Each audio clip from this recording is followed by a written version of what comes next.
All right, today, guys, we're going to work on this financial literacy reading. All right, so if you want to follow along with the read aloud, here we go.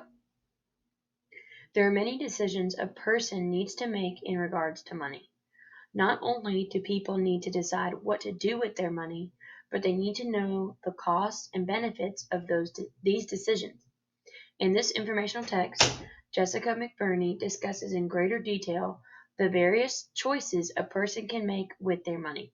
As you read, take notes on how you yourself would respond to the options McBurney gives the reader. Money is one of the most complicated and controversial things in the world. Some people are very cautious about having and using it, while others try to earn or even steal as much of it as possible. Financial systems are extremely complicated, which unfortunately means there are too many people who do not understand how to use their money in the best ways.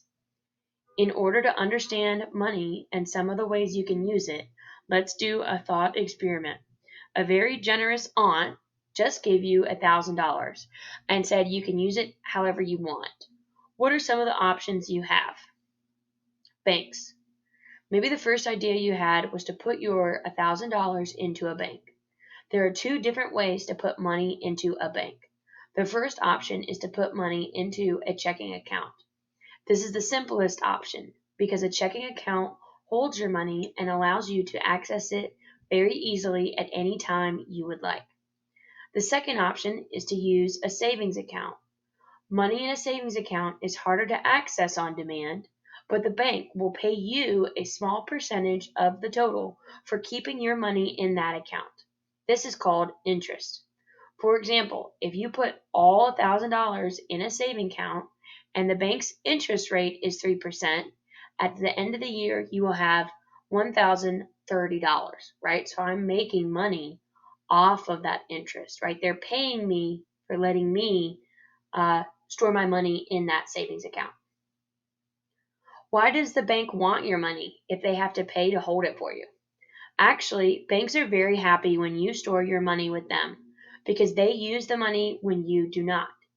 If you put $1,000 into a savings account, the bank will hold on to a small portion of it, maybe $100, and give the other $900 out to other customers as loans.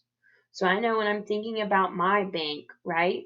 Whatever money I have in my bank account, it's not like it's sitting in a little vault in my bank account at my bank at Wells Fargo, right? They're using it to give to other people, right? That's how they're able to give people these big housing loans or student loans.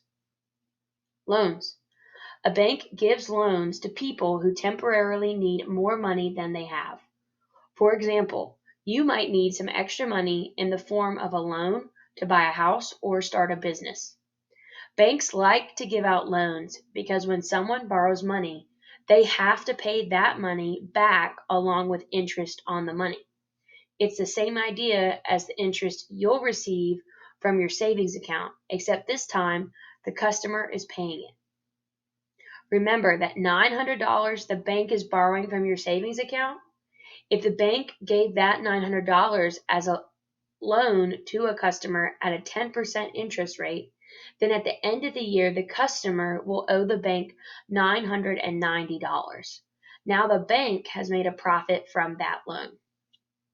Credit. Credit and credit cards are special types of loans. When you use a credit card to buy things, instead of paying for them immediately, each purchase goes onto a big list. At the end of the month, the credit card company adds everything on the list together and sends you one bill for the total amount of money you spent that month. The special feature of credit cards is that you do not have to pay back the entire bill right then. Imagine you spent $5,000 last month. When you get the bill, you might only have to use your $1,000 to pay the bill, but you still have all $5,000 worth of stuff you bought. This functions as a loan because the credit card company has, in a roundabout way, loaned you that leftover $4,000. As with a loan, you will still have to pay that $4,000 back eventually, and the credit card company will charge you interest on it. So in the end, you might owe $4,500, plus the $1,000 you used to pay the minimum part of the original bill. It is usually not smart to pay off only small portions of your monthly credit card bill. The longer you wait to pay it off, the more money you will eventually owe to the credit card company. Credit scores and banks. A credit score keeps track of how often you are not able to pay back your full credit card bill right away, as well as other data related to your credit usage. If you pay your whole bill on time every single month, you will have a very good credit score. This usually means a number around 700 or higher. But if you frequently pay only the minimum requirement, or if you often pay your bills late, you will have a bad credit score. This is usually a number below 600. Banks are more likely to give out loans to people with very high credit scores. People with high credit scores will probably be more responsible with the loan and are far more likely to pay the loan back on time and with interest. This is why it is important to spend money wisely and be careful how you use credit cards. The stock market. Let's go back to your $1,000. One other option you have is to invest it in the stock market. The stock market is a place where you can buy stocks or very small percentages of big companies like Walmart or Facebook. Each stock can cost anywhere from a few dollars to a few $100s. If the company makes money, each stockholder gets to share a small percentage of their profit. This is how you can earn money on the stock market. Let's say you use your $1,000 to buy 20 stocks in Facebook at $50 per stock.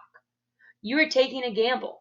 If Facebook does well in the next year, the value of those stocks will go up, but if it does poorly, their value will go down. Fortunately for you, at the end of the year, you discover Facebook's value has increased. Now, each stock is worth $55. This means your total is $1,100 and you made $100. But it is still a gamble because Facebook's value might have decreased. If each stock dropped to $45, your total would be only $900 and you could have lost $100. So, what do you think you will do with the $1,000 from your aunt? Now you know you have some options: to putting it in a checking account for easy access, or to keep it in a savings account to earn interest. You've learned how the bank could use that money to provide loans to other people. You might even choose to use the money your aunt gave you to invest in the stock market. Yes, there are many options and you could choose from any one of them. Just don't spend it all at once.